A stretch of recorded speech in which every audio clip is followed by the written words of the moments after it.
IPFT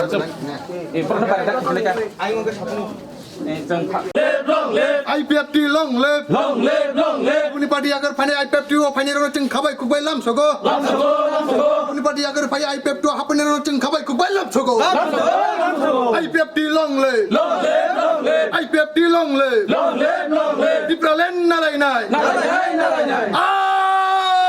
IPFT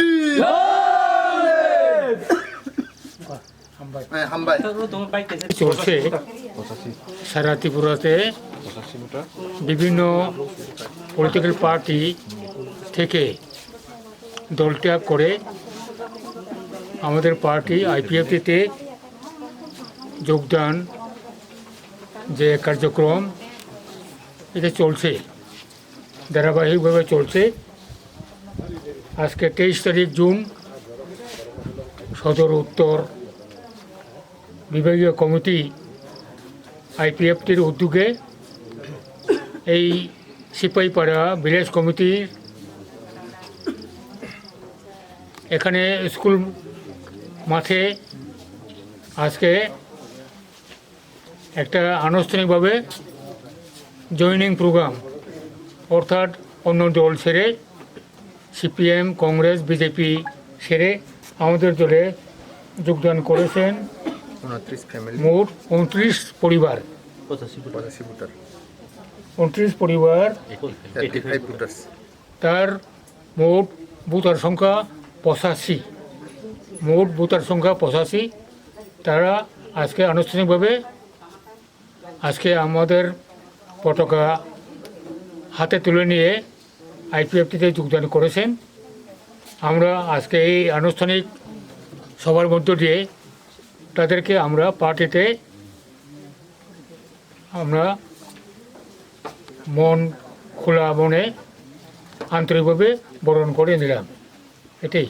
আচ্ছা sir, এডিসিতে দীর্ঘ বছর ক্ষমতায় ছিল সিপিএম দল, এখন এডিসিকে দখলের জন্য বিজেপিও পুরোপুরি শক্তির মহড়া দিতে প্রস্তুত। সেই জায়গায় আপনারা মূল প্রতিদ্বন্দ্বী হিসাবে কোন দলকে সামনে নিয়ে লড়াই করবেন?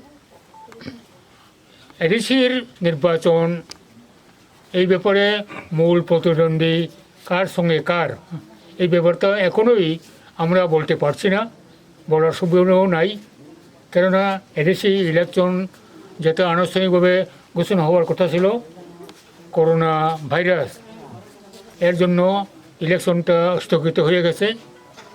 পুনরায় এডিসি ইলেকশনের শিডিউল ঘোষণা করা হবে। তখন এই এডিসিতে নির্বাচনে কে কোন দলের সঙ্গে জোট হবে হবে না, এগুলো সময় সাপেক্ষ ব্যাপার। এটা পরবর্তী পর্যায়ে যখন ইলেকশনের দিন তারিখ চূড়ান্ত হবে তখনই সেটা বোঝা যাবে। এই মুহূর্তে কোনো কিছু বলার সম্ভব হচ্ছে না। তবে আইপিএফটি নিশ্চয়ই অন্যান্য দলের সঙ্গে সমঝোতার ব্যাপারে আমরা কথা বলতে রাজি আছি, কথা বলতে আমাদের কোনো আপত্তি নাই। যে কোনো দলের সঙ্গে জোট করা না করার ব্যাপারে কথাবার্তা আমরা করতে চাই, কিন্তু তার অর্থ এই নয় যে কথাবার্তা যদি এটা পারস্পরিকভাবে কোনো স্বার্থ সংশ্লিষ্ট ব্যাপারে কোনো একটা সহমতে পৌঁছানো না যায়, তাহলে পরে আইপিএফটি এককভাবেই 28টা সিটে আমরা কন্টেস্ট করব এবং আমরা ক্ষমতা দখল করব, এটা নিষিদ্ধ। এই ঠিক আছে।